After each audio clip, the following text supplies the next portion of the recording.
Well, it looks like I have a new subscriber, and it's Miss Stephanie. Miss Steffi from Steffi's Garden. So I'm so impressed that she wants to look at my garden stuff that decided I'd make a video of what I planted yesterday.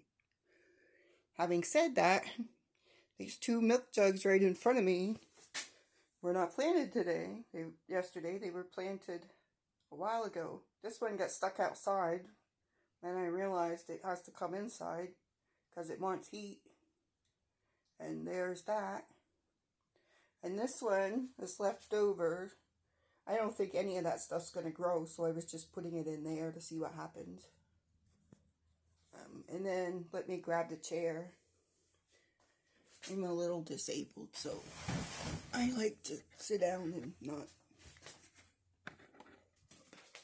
So these are the seeds I planted yesterday, or Friday maybe.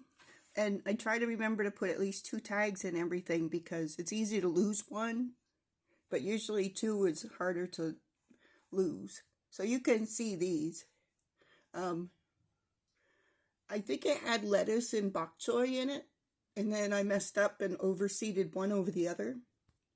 So it has bok choy, milk bok choy, and probably a lettuce with it. And then the next one is all early cabbage. The packet of seeds got wet and they started to sprout, so I hurried up, planted them all. So I don't know what I'm going to do with all that cabbage. Then this one is all lettuce. I think Butter Crunch. And I don't much like lettuce, so I don't even bother to write down the variety. I'm so bad. These are eroded cuttings from, like, if you have impatiens or begonias, they root really easily. So you just take cuttings and root them in water and stick them in. Probably impatiens, they root in dirt sometimes too. And then I gotta back up, so it's gonna be loud.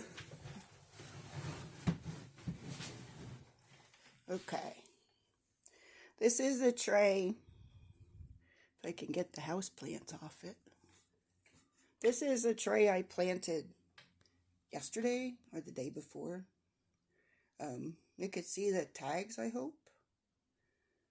There's tomatoes and then eggplant, which is this is the first time in my life I ever grew eggplant for myself. But it sounded so good in Baker Creek seed book that I planted it. Brandywine is kind of a dare.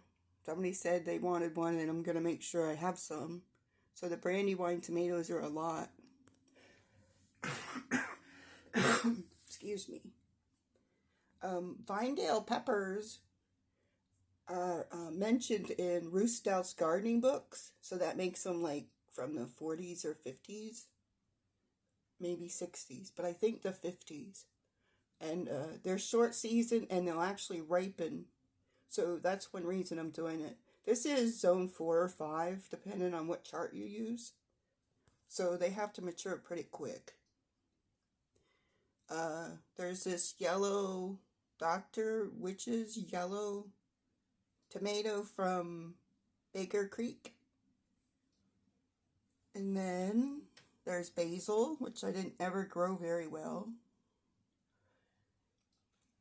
And Brussels sprouts, because I forgot to put them in the ground when I did the other broccoli and cauliflower and stuff. There's more Vinedale peppers.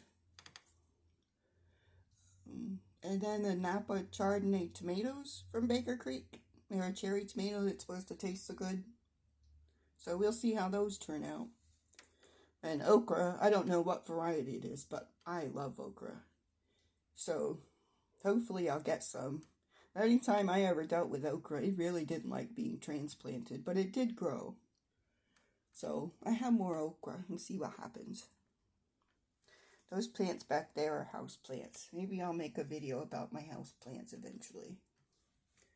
Okay, that's this seed pack. I have another seed thing outside that's